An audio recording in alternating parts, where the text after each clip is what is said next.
The fork trembled in Harold's hand, though the room was warm and quiet.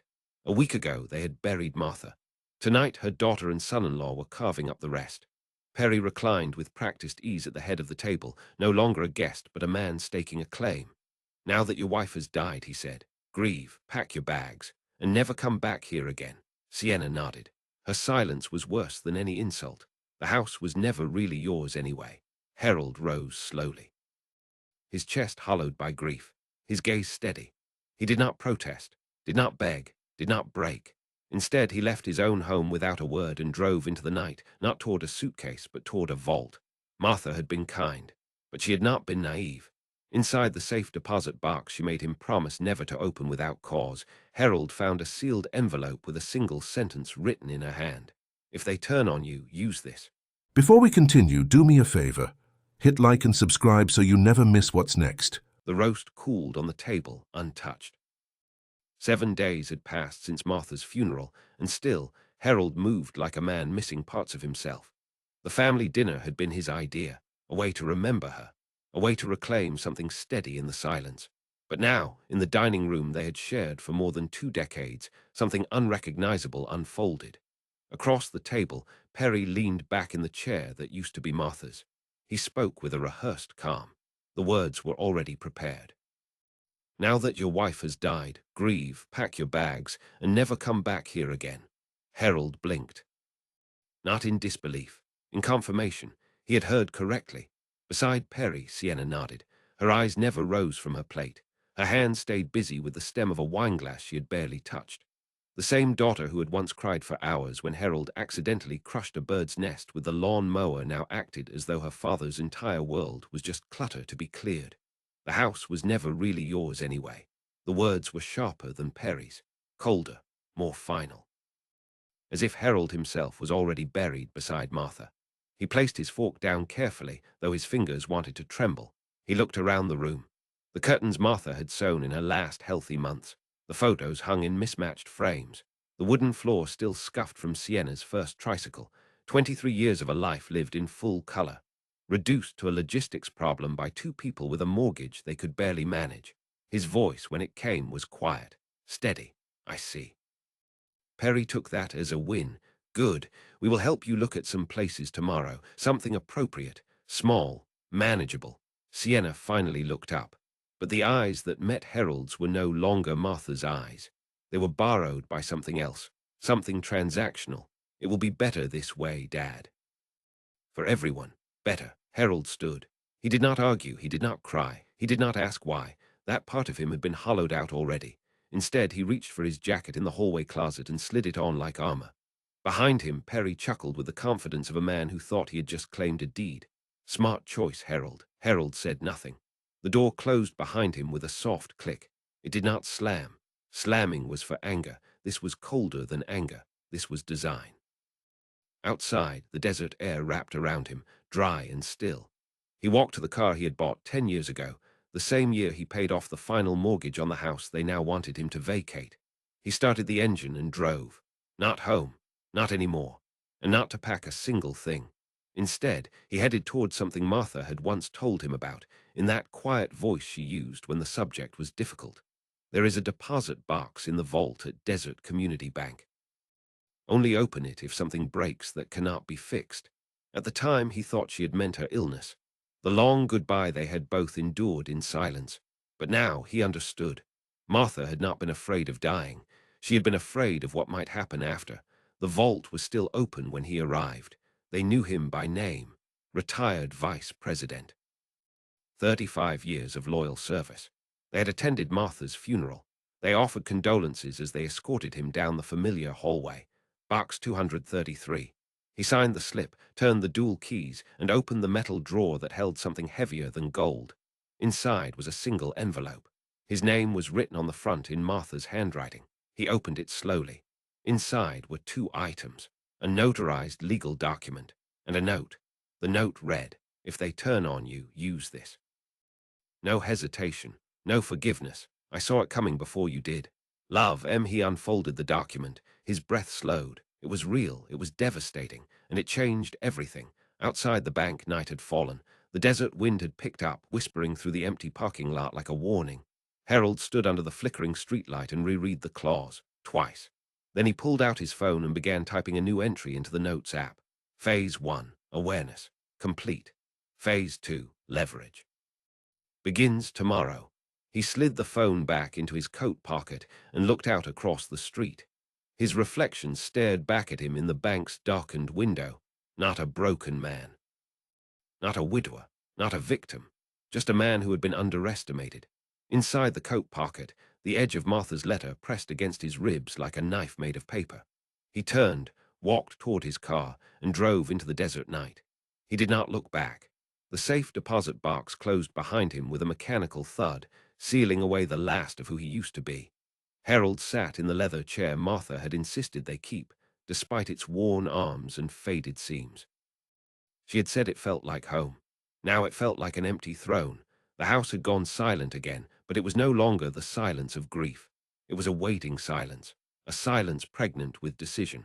The sealed envelope now rested on the coffee table, its contents reread twice since returning from the bank. He had not called Sienna.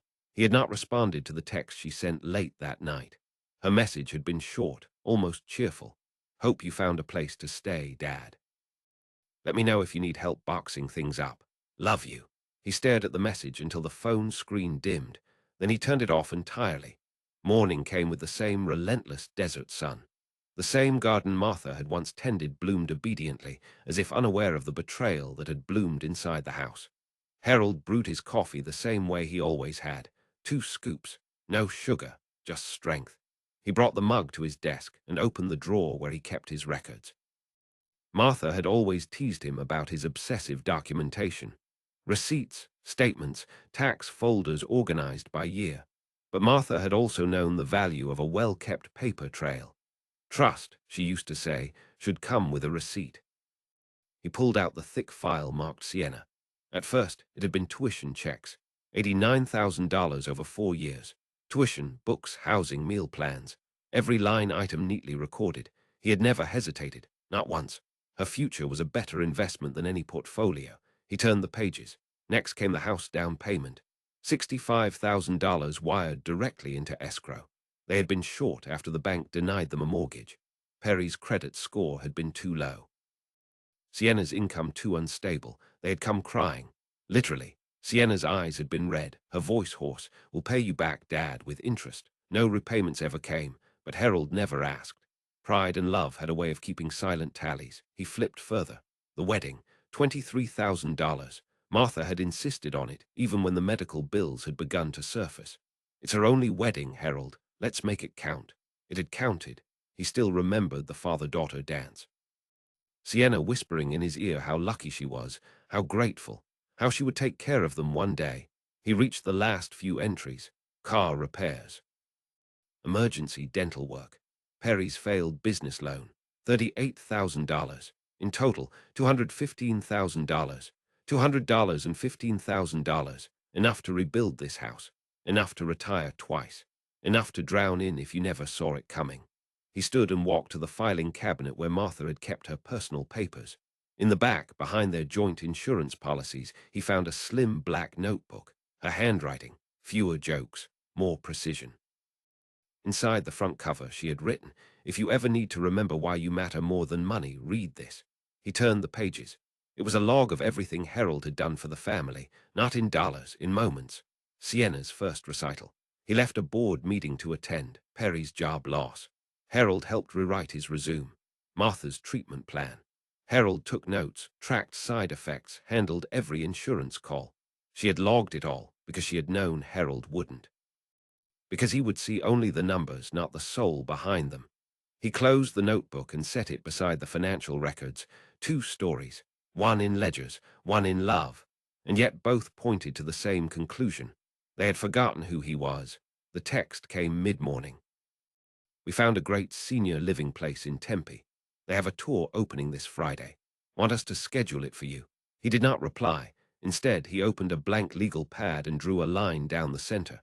Left column, money given. Right column, trust lost. The right column filled faster. That afternoon, he walked to the garage and opened the old filing chest where his banking credentials had been stored.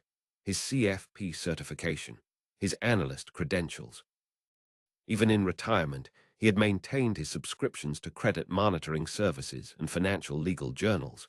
His fingers moved like they had never stopped. Patterns emerged: debt-to-income ratios, cosigner liabilities, home equity loan exposure, business loan guarantees. He logged into his monitoring service. 3 hits in the last week, all on credit inquiries from lenders, all denied. Sienna and Perry were fishing for rescue already. Desperation masked in Sunday roasts and polite eviction notices. He copied the alerts and added them to a new folder. Title: Active Fire. The phone buzzed again. "Hey Dad, Perry's talking to someone at the credit union about getting you a quote on movers. Just trying to help. Let us know if you want boxes." Boxes. He smiled. A small, cruel smile. They still thought he was packing. They had no idea what was coming. Outside, the sun sank behind the mountains. Shadows stretched across Martha's rose garden. The same roses she used to say thrived under 2 conditions: enough water and the occasional ruthless pruning. Harold watched the flowers sway in the breeze and made his decision. Tomorrow he would visit James Morrison at the bank, his old colleague, his old territory, not to plead, not to ask, to open doors they thought were sealed forever. In the silence of the fading day, he opened Martha's notebook one more time and underlined a sentence with slow precision. Love is not a debt, but betrayal is. Desert Community Bank still smelled like money and fresh paper. Harold walked through the lobby with the calm of a man returning to an old battlefield. Suits passed him by, younger, faster, noisier, but none with deeper roots than his. For 35 years, he had worked behind the curtain of this machine, watching lives rise and fall on the strength of their planning or the weakness of their denial. James Morrison was already waiting in the corner office, the same oak desk, the same navy tie. Harold had hired him a decade ago, mentored him for 6. Harold, I was sorry to hear about Martha. She was. Harold nodded once. Thank you, she was everything. James leaned forward, hands folded. What brings you in? Harold set down a printed list of account numbers. These are loans I co-signed or guaranteed. I want their current status. James blinked. All right. That is, well, that's unusual, but legal. Let me check. Fingers tapped on the keyboard. The screen blinked, then scrolled. James' expression shifted from courtesy to concern. Well, the mortgage on your daughter's house has been irregular, 3 months behind. There's also a home equity line they opened 6 months ago. That's maxed at $45,000. That affects your liability, Harold. Home equity line. I never signed for that. You did not need to. Your name is still on the original title guarantee. As long as your credit was attached, the bank processed it. Harold's jaw didn't move. He simply nodded again. What else? James hesitated. The construction loan under Perry's business name. Morgan Contracting LLC. 78,000. Defaulted 4 months ago. Accrued interest has pushed it into 6 figures. He turned the screen slightly. Total liability exposure: $126,000 if these go into full default. James continued. The house goes into foreclosure within 90 days. Your credit is already affected. Mildly, for now. So, they've built a life on credit backed by me. And they have already started defaulting. James nodded grimly. There is more. Perry filed for business bankruptcy 2 weeks ago. Chapter 11. It protects him, but not you. Harold exhaled. Not a sigh, more like a reset. I will need printed reports on all of it, for legal purposes. James nodded. I will have them ready by close of day. When Harold returned home, he placed the printed folder next to Martha's notebook. The symmetry was jarring. One folder, love given. The other, trust betrayed. The following morning, a text arrived from Sienna. It came earlier than usual. Dad, we found a lovely assisted living place in Tempe, more appropriate than that big empty house. Can we schedule a tour for tomorrow? No mention of financial stress. No hint of panic. Just the illusion of concern, wrapped in a logistical update. He did not respond. Instead, he went to the garage and opened the steel lockbox where he kept emergency cash and copies of legal records. Inside were 2 documents Martha had insisted on filing years ago. The first, power of attorney, now expired. The second, a trust document that had never been activated. It was tied to the ownership of the house. Martha had included a clause that could be triggered under one condition: if her surviving spouse was removed from the property by family force. It was her version of a dead man's switch. Harold filed it with the other documents and resumed writing. Each page of the yellow legal pad was now numbered, not in random ideas, but in phases. Phase 1, awareness, complete. Phase 2, leverage, in progress. Phase 3, isolation, upcoming. By early afternoon, the phone rang. Sienna again, he answered. "Hi, Dad. Did you get my message about Tempe?" "I did." Her voice was hopeful. "Wonderful. We thought Friday might be good. It is a beautiful place. Pools, gardens, on-site medical, everything, I see." There was a pause. "You sound off. Are you and Perry experiencing financial difficulties?" Another pause, longer, thicker.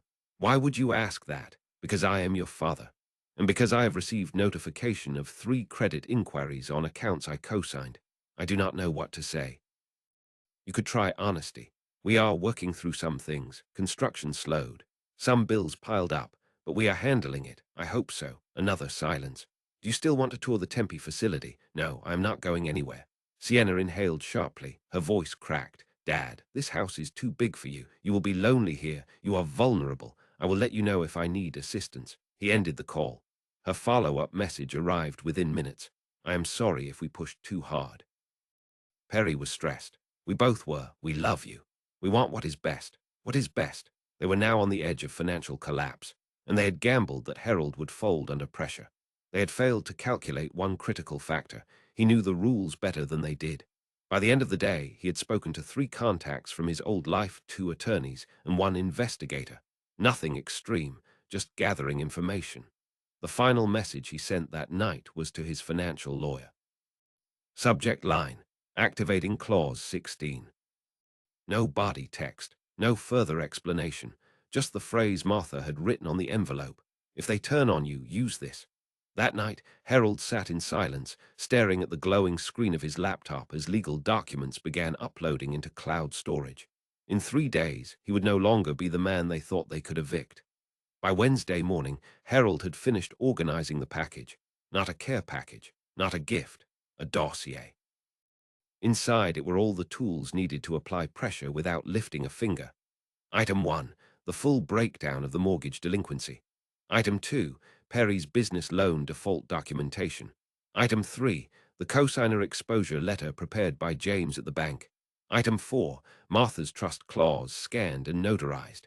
Item 5, a handwritten letter, brief, polite, surgical. To whom it may concern. The undersigned requests official acknowledgement that the home located at 248 Cypress Hollow Lane has entered active foreclosure risk due to loan delinquency and equity misuse. Please update the attached guarantor with legal notifications going forward. Harold folded the packet carefully and mailed it certified to the loan servicer. They would understand the message, and so would Sienna soon enough.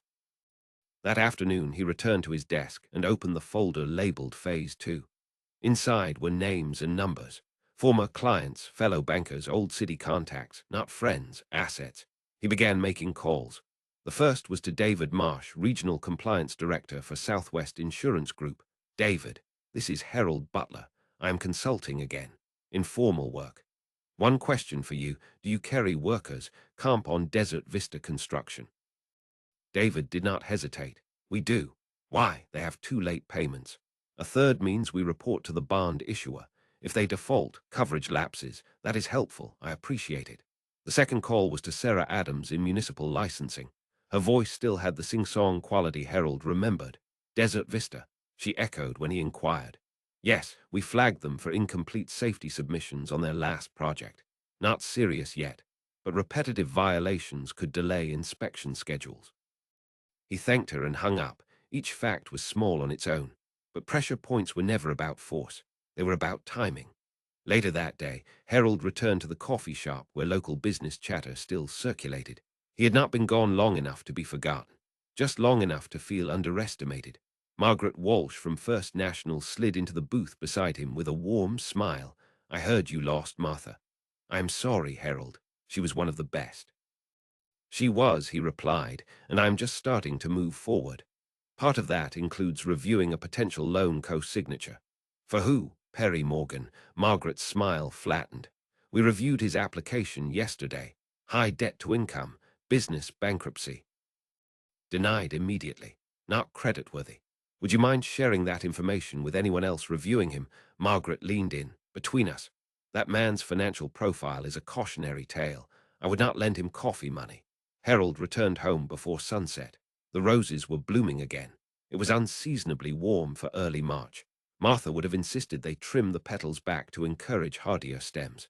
Life needed pruning, she always said. Kindness did not mean softness. The next day, the first alerts came in, 3 denied loan applications. Harold reviewed the alerts without emotion. Perry and Sienna were scrambling, applying to every lender in town, likely unaware that their name now carried an invisible weight. Not fraud, not slander, just risk, carefully contextualized by a man who had once trained analysts on how to assess it. That evening, the text arrived. Dad, I do not want to sound panicked, but we really need to talk. Can we come over tomorrow? He replied, yes, noon. He did not ask questions. He did not offer help. He did not send directions. Let them squirm. Let them arrive uncertain. Friday they appeared, both in casual clothes. Perry's collar was wrinkled. Sienna's face was pale. They looked less like conquerors now and more like people inching toward the edge of something very dark. Harold welcomed them in without warmth. They sat across from him on the same couch where they had once opened wedding gifts. Sienna broke first. Dad, we are in trouble. I know. She blinked. How much do you know? Enough to understand your mortgage is in default. Enough to know your equity line was maxed without disclosing it to your guarantor. Enough to know Perry's company is functionally dead. Perry flinched. That is not fair. Neither was telling a grieving man to pack his bags and disappear. Sienna reached for his hand. We are sorry. We handled that horribly. But now we need help. If we lose the house, we have nowhere to go, no credit, no backup. We need $40,000, Perry added. Harold said nothing for a long time. You have already received over 200,000 from me. None of it returned, most of it forgotten. This is different, Dad. We will sign anything, legal paperwork. Terms, just please. Harold stood, walked to the window. The roses were swaying. When he turned back, his voice was made of stone. I will consider helping, under 3 conditions. Perry's eyes narrowed. What conditions? 1. Public acknowledgement that your actions toward me were cruel. A written apology. Submitted to the HOA newsletter and posted on your social accounts. You want us to humiliate ourselves. I want truth. In writing. Sienna nodded slowly. Okay. What else? 2. Financial transparency. I want access to your payment records, your debts, your income. You will follow my advice. If I say downsize, you downsize. If I say cut spending, you obey. You want control. I want proof you can be trusted with what you are asking for. They both nodded, cornered but desperate. And 3, counseling, together, weekly. Documented attendance, silence. That is, Perry stammered, extreme, so is betrayal. Harold returned to his chair, opened a new checkbook. I will write 25,000, not 40, enough to stop the immediate collapse, not enough to fund another lie. We accept, Sienna whispered. Perry said nothing but nodded. Good. He tore the check and set it on the table between them. You will get this once the apology is public. Until then, we have nothing further to discuss. He stood and walked them to the door. They did not argue. They left with heads bowed, the check untouched. Outside, the wind picked up slightly, rustling the petals of the blooming roses. Martha's voice seemed to whisper from the past. Sometimes pruning was not punishment, it was protection. That night, Harold reviewed the draft of their apology before bed. It needed work, but the first cut always did. The apology arrived Sunday morning, tucked into Harold's inbox between utility bills and a neighborhood newsletter. Sienna had written it. That much was obvious. Her tone wavered between forced contrition and barely veiled discomfort. Perry's name appeared only once, buried in a sentence structured to place blame on stress, timing, and misunderstandings. Harold read it twice. It lacked weight. He opened a blank document and began typing edits. Not grammatical corrections, not phrasing tweaks, structural repair. He inserted missing facts, removed deflections, replaced vague regret with precise accountability. When he was finished, the piece was 52 words longer and infinitely sharper. He replied to Sienna with one line, "This is the version I will accept. You may post it by end of day." She did not respond right away. The silence stretched into evening. By the time the revised post appeared on a social page, Harold had already archived a screenshot of the original. He did not trust permanence, especially not when it came from people who had turned family into negotiation. The next morning, a message arrived. It was brief, too brief, posted. "Do you want to meet today?" Harold ignored it for 4 hours. Then finally he replied, "Yes, come at 4, no early arrivals. I will not open the door until then." At 4 o'clock sharp they arrived. This time they brought nothing, no printouts, no bags, not even a second draft of excuses, just themselves, diminished, strained, and more watchful than before. Harold gestured toward the living room. They obeyed silently. "Before we go any further," he began, "I want to clarify something. The check I offered last week was not a grant. It was a demonstration." Perry frowned. "Of what?" "Of control." Sienna inhaled. "Dad, we did everything you asked." "You did the minimum." Perry's mouth twitched. "We thought this was about making amends." "It is, but not on your schedule or your terms, and certainly not on your interpretation of what help looks like." They sat straighter. Harold pulled a folder from his desk and laid it on the coffee table. Inside were copies of their loan applications, debt summaries, and Perry's bankruptcy notice, all highlighted, all time-stamped. "This is what I reviewed before agreeing to see you last week. This is what the banks see. This is what employers eventually see." Perry leaned forward. "You have no right to. I have every right. I'm listed as guarantor on 4 of these. I have legal exposure to all of them." "You are trying to shame us," Sienna said quietly. "No, I am reminding you of your position, because that position determines what comes next." He slid a new document forward. "This is a binding agreement. $25,000 in emergency assistance, structured as a loan, collateralized by your home, monthly oversight, payment schedule, accountability." Sienna picked it up, scanning fast. Her hand trembled slightly. "You want us to sign this before we receive the money?" "I do. What if we do not? Then we are finished. You may try elsewhere, but you will find few willing to step in at this point." Perry rubbed his forehead. "And if we sign, then I will release the funds. One installment now, another in 60 days. Final amount after verified progress." "What kind of progress?" "Budget reduction, debt management, therapy documentation, proof of employment or attempts." Perry looked up. "That's not support, that's surveillance, that is strategy. You do not need sympathy, you need structure." Silence settled again. Then Sienna nodded slowly. "We will sign it." Harold handed them pens. They signed. When they were gone, check in hand and eyes downcast, Harold returned to his desk. He opened a private spreadsheet titled Timeline, Strategic Recovery. He checked off 2 boxes. Apology published, complete. Contract signed, complete. Phase 2 was nearing completion, but Phase 3 would be different. It was no longer about control. It was about consequence. That evening, Harold returned to Martha's notebook. He read through the lines she had written over the years. Notes to herself. Little comments about Sienna's habits, Perry's temper, dinner conversations that had made her uneasy long before Harold had noticed. "They think you are soft because you do not raise your voice," she had written once. "They mistake silence for surrender." Harold smiled faintly. Martha had seen it all coming. The next morning, he contacted Rebecca, Sienna's college friend, a woman Harold remembered fondly from holiday visits. He asked for a favor, just a conversation. Rebecca agreed to meet for coffee. She arrived 10 minutes late, breathless but warm. "Your daughter looked up to you so much in school," she said, stirring her drink. "But lately, I do not know, something has changed in her. Has she asked you for money?" Rebecca blushed. "Yes. Twice, small amounts. I gave it both times, but now I just can't. Not again." "Did she mention anything about my finances?" Rebecca hesitated. "Only that you were being stubborn, that you had the money but were refusing to help out of spite." Harold thanked her gently and paid for the coffee. That evening he reviewed his credit monitoring service. 4 more alerts. They were still applying, still drowning, still pretending he was the one holding them underwater. By Wednesday, the shift had begun. Sienna's tone changed.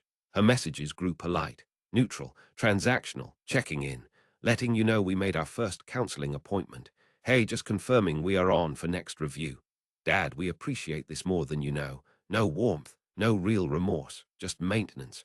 They had signed the agreement, but still did not understand the lesson. So Harold prepared the final phase.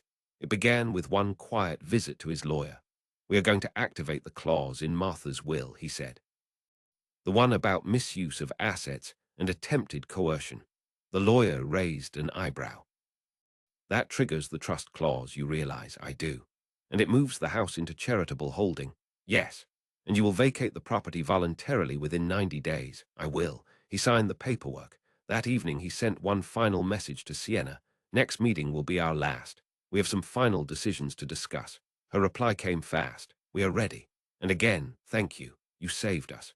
Harold looked out the window toward the garden. The roses had gone still in the windless dusk. Saved you? No, you saved yourself from foreclosure. But you lost something far more valuable. You lost your father's trust.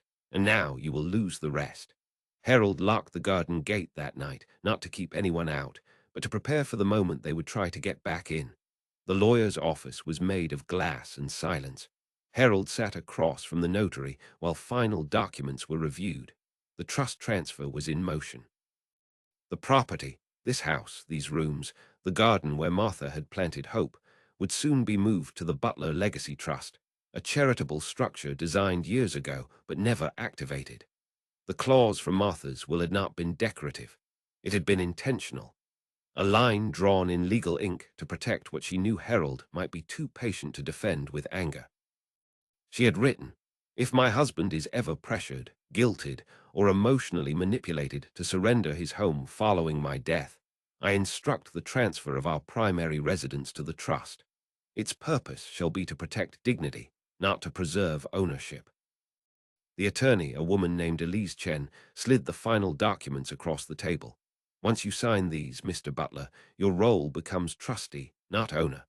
No one, not even your daughter, can claim legal interest in the property, not while you live, not after." Harold did not hesitate. He signed. Back home, he placed the trust paperwork in Martha's old recipe box, a symbolic place for something sacred. She had cooked love into every corner of their lives. Now that love had become architecture. The following morning, a text arrived from Sienna. "Can we come by tonight? We want to update you on counseling and work stuff. Dinner S on us." He replied simply, 7 sharp. They arrived exactly on time, clutching a paper bag of takeout and 2 hopeful smiles. Perry had shaved. Sienna wore her hair the way Martha used to braid it on hard days. "We brought your favorite, Dad," she said as she unpacked the containers. "Thai from the old place. Extra basil. No peanuts." Harold gestured to the table.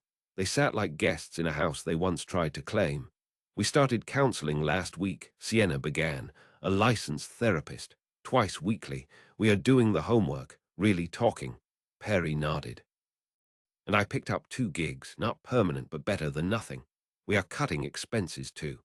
Harold listened, took mental notes, watched how they fidgeted less now but blinked more. The guilt had not disappeared. It had simply changed form from arrogance to anxiety. "There's something else," Sienna added. "We found a new place. Smaller, more manageable. If we can keep the house for just 6 more months, we can sell and clear most of the debts. We are trying to do this right."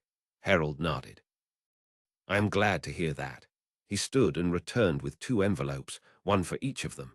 They exchanged glances, then opened the papers. The first was a payment update. Installment 1 had been logged. Installment 2 had been delayed. "Why is this blank?" Sienna asked, pointing to the empty payment date. "Because I am not releasing the second installment."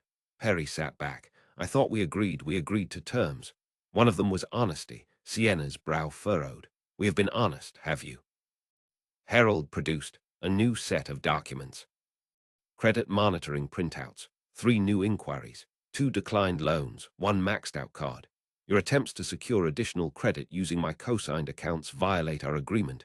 We thought we could consolidate," Sienna said quickly, "just until the next payment cleared. You thought you could leverage my name again without permission." Perry stood. "You think we're lying, after everything, after signing your stupid contract?" Harold remained seated. "The contract is valid. But so is the clause in Martha's will." He placed the final folder on the table. "This house is no longer my personal asset. As of yesterday, it belongs to the Butler Legacy Trust." Perry's mouth dropped. "What are you talking about? I transferred ownership. I am now the trustee. You have no claim, no leverage, no future inheritance."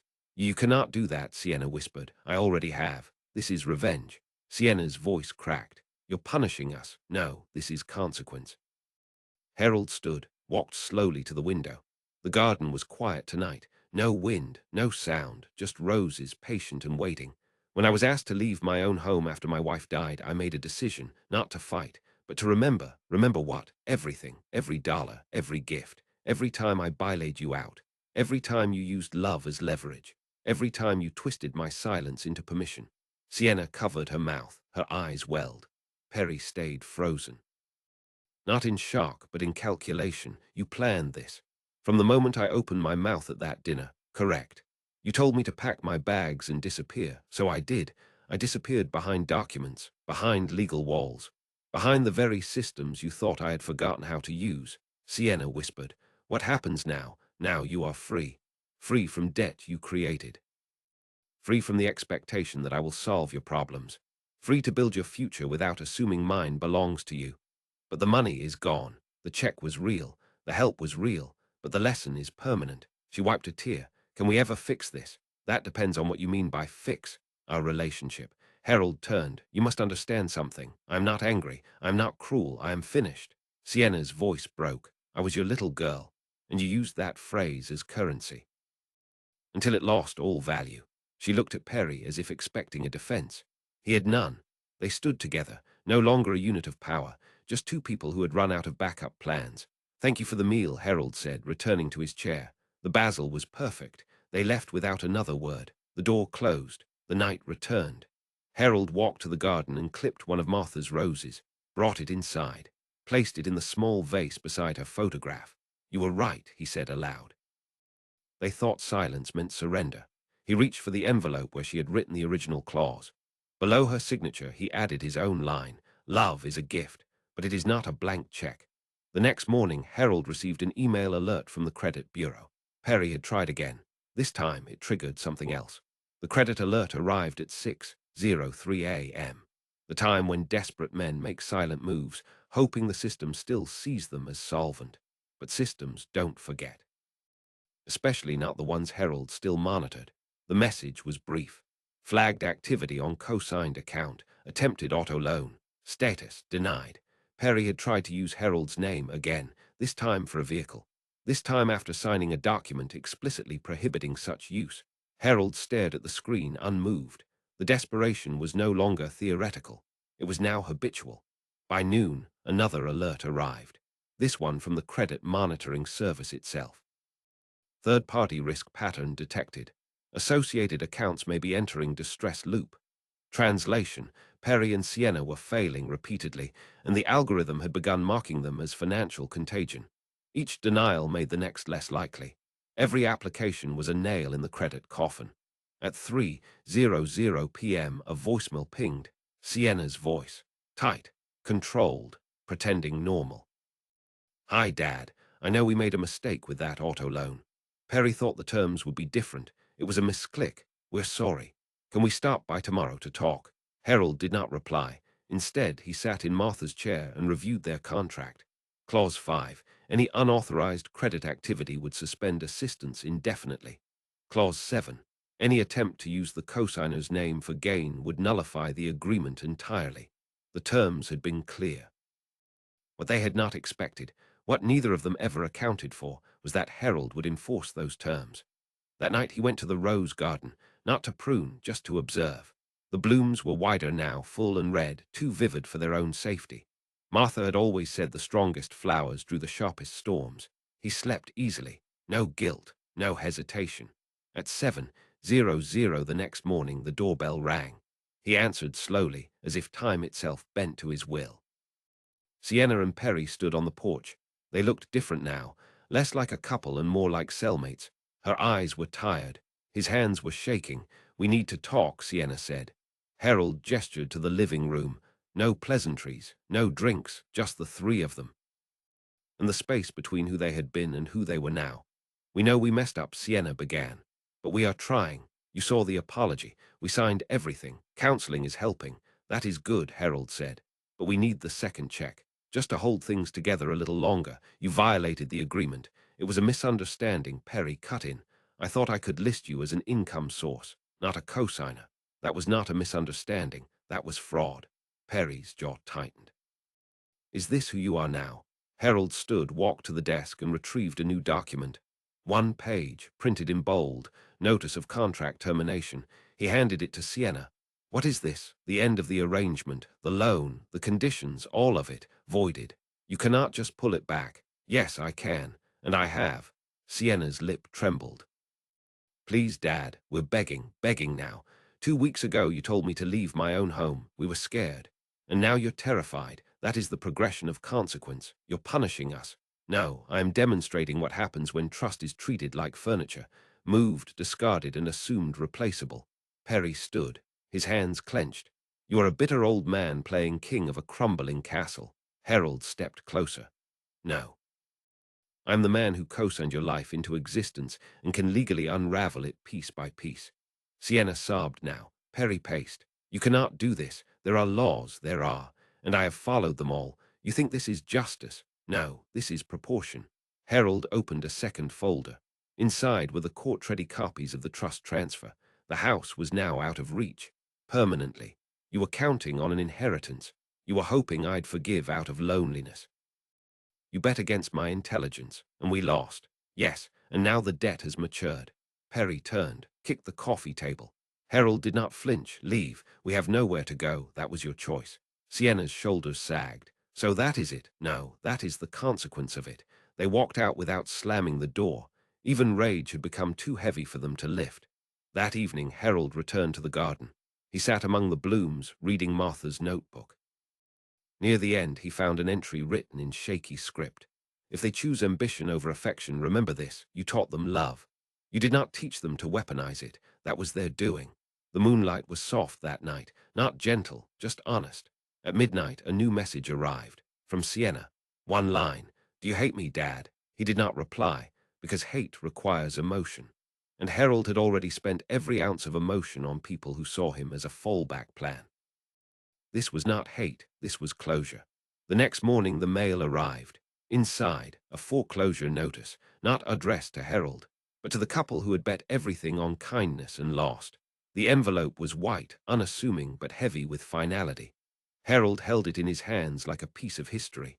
The bold lettering across the top read, Notice of intent to foreclose. It was not addressed to him. It was addressed to Perry Morgan and Sienna Marie Morgan, care of the property they had once tried to claim. Harold opened it anyway, not out of pettiness, out of necessity. The document listed dates, missed payments, default thresholds, standard language, all of it clinical. But between the lines was a story written in arrogance and assumption, a couple who had built their life on someone else's foundation and expected no structural cracks. 60 days. That was the final grace period. Harold filed the letter in his cabinet under a new label, irrevocable. He returned to the garden. The blooms were fading now, petals curling at the edges. The season was changing. Slowly, inevitably. That afternoon his phone rang. Sienna. He did not answer. She left a voicemail. Her voice sounded quieter this time. Smaller. Dad, we got the letter. I do not know what to do. I know you warned us, I know. But I did not think it would come to this. Please call me. Please. Harold saved the message. He did not respond. Instead, he returned to Martha's notebook. Read her final entries. One in particular had always struck him. Some lessons arrive late, and some have to be paid for in full. The next day, Sienna appeared unannounced. She stood on the porch, shoulders hunched. No makeup, no performance, just raw desperation. Harold opened the door but did not move aside. I just want to talk, she said. You are talking now. Tears filled her eyes. I know we did this. I know we broke everything. But I am your daughter. I'm still your daughter. Are you? She flinched. I remember a little girl who cried when I missed her soccer game, who used to crawl into my lap when it rained, who asked me once if I'd always protect her. Sienna wiped her cheek. Still her. No, you are the woman who sat silent while her husband told her grieving father to pack his bags and disappear, who turned a house built with love into a ledger, who asked for inheritance like it was owed. I made mistakes. You made calculations. She looked past him toward the garden. Mom would want you to forgive me. Harold stepped aside, gestured toward the table where the trust documents were neatly stacked. Your mother wanted you to learn the value of legacy, so she left a clause. One you never knew existed. He handed her the page. Sienna read it. Her face paled. Her knees buckled slightly and she sat without asking. You she started but couldn't finish. Your mother anticipated this, not the specifics, but the shape of it, the betrayal, the greed. The moment love would be used as a bargaining chip. The trust, it is active. The house is no longer in my name. It belongs to a cause she chose, not to you. Sienna pressed her palms into her eyes. I do not care about the house. Not anymore. I just want you back, do you? I do. Then why did you only say it after the check stopped, after the doors closed? Because I was scared, you still are, but not of losing me, of losing the lifestyle you built on borrowed generosity. She looked up, her face streaked with tears. What now? Now you start over. Alone. Yes, she stood slowly, looked around the house, the photos, the old chair, the light in the hallway. I remember everything here. So do I do not want to lose you. Then you should have protected what you had before you priced it like property. Harold walked to the door, opened it. Sienna stood there a moment longer, then stepped out wordless. He closed it softly. The next morning brought silence. No calls, no texts. Just stillness. At noon, he received an email from Elise Chen. Subject line, trust fully executed. Beneath it, a line from Martha's will include it as reference. To my husband, this is my last protection. Use it when love is not enough. Harold printed the email, filed it, then sat in the chair beside Martha's photo. He whispered to the quiet room, you saw it all coming. You were the gardener, I was just the soil. Outside, the first autumn wind stirred the roses. Petals fell like soft warnings. That evening, Harold checked his voicemail. No messages. And for the first time in weeks, he smiled. Harold stood by the kitchen window, watching the roses drop their last defiant petals onto the wind-brushed soil. It was October now. The heat had finally surrendered. The light looked different, softer, sadder.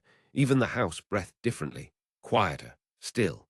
Inside, the documents lay in perfect order, every asset secured, every clause triggered. Every loose end either tied off or left to rot where it fell. He had spent the last week finalizing the estate's conversion. The house, now under trust ownership, had been registered with the Butler Legacy Foundation.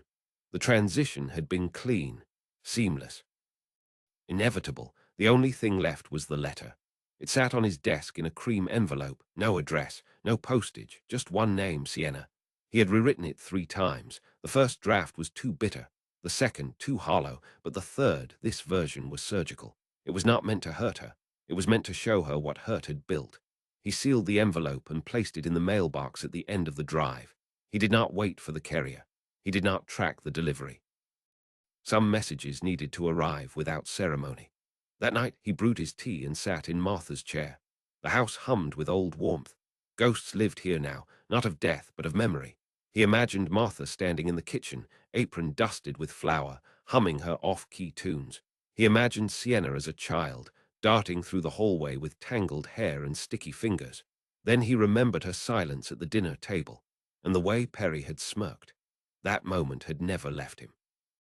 It had embedded itself beneath his ribs like a bone fragment. Martha's death had hollowed him, but their betrayal had finished the excavation. 2 days passed before the knock came, not a loud one, hesitant, rehearsed. Harold opened the door.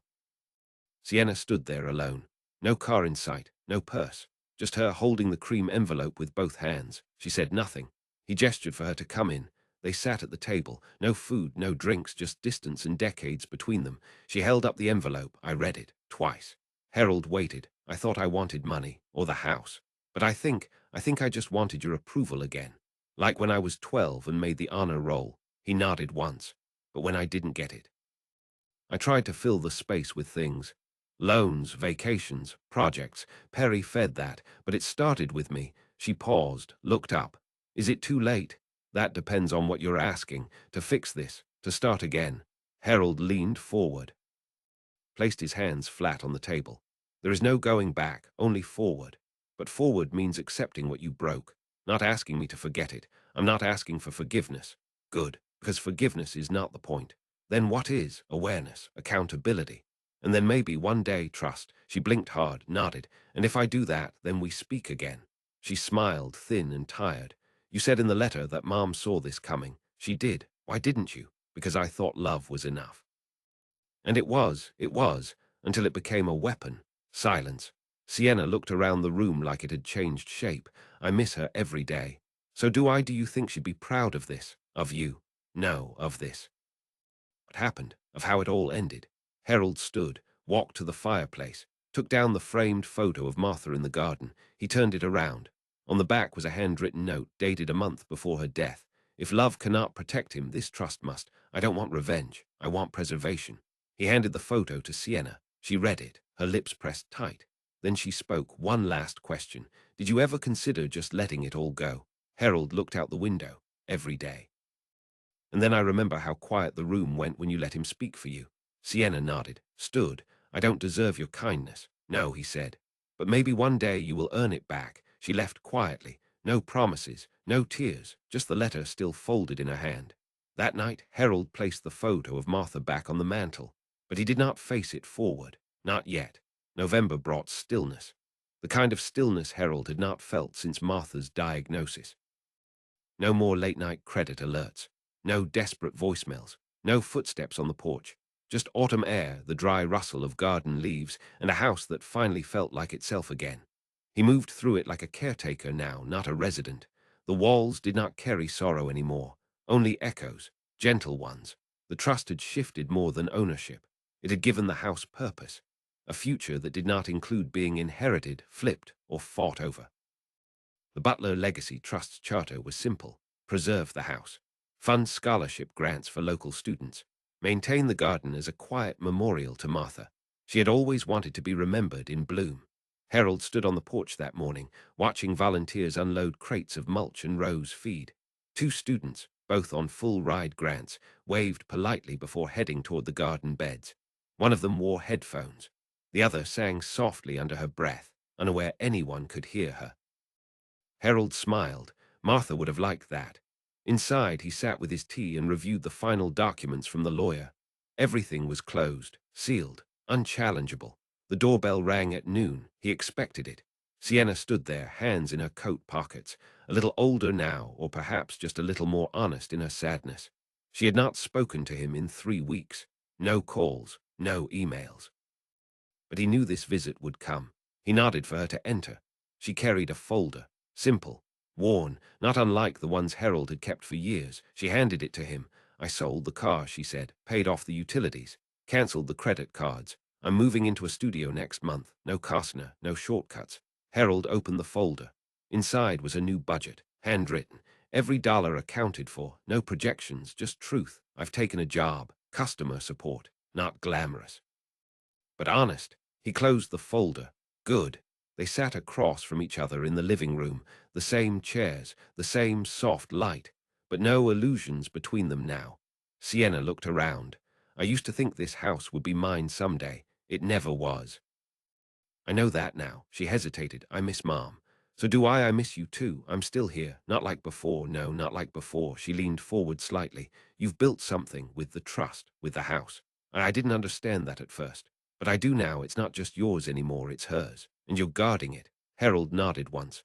That's the only way to keep it alive. She exhaled slowly. You said something once about inheritance. That love is not a blank check.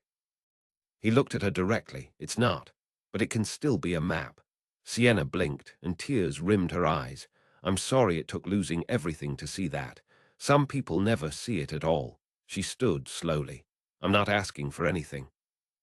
Good, I just wanted you to know I'm trying. I believe you. She stepped toward the door, paused. If you ever need anything, anything at all, you can call me. I'll remember that. She left without another word. Harold did not follow. He returned to the mantel, picked up the photo of Martha, turned it forward for the first time in months. She smiled back at him, not like a ghost, like an anchor. Later that week, he hosted the first scholarship dinner. 10 students, 2 professors, local officials. No fanfare, just names, stories, and plans, plans that would outlive him. One student pulled him aside afterward. Why did you start the foundation, Mr. Butler? Harold looked out the window, toward the roses, the garden, the house, because something once tried to take all this from me, and I decided to build something no one could ever take again.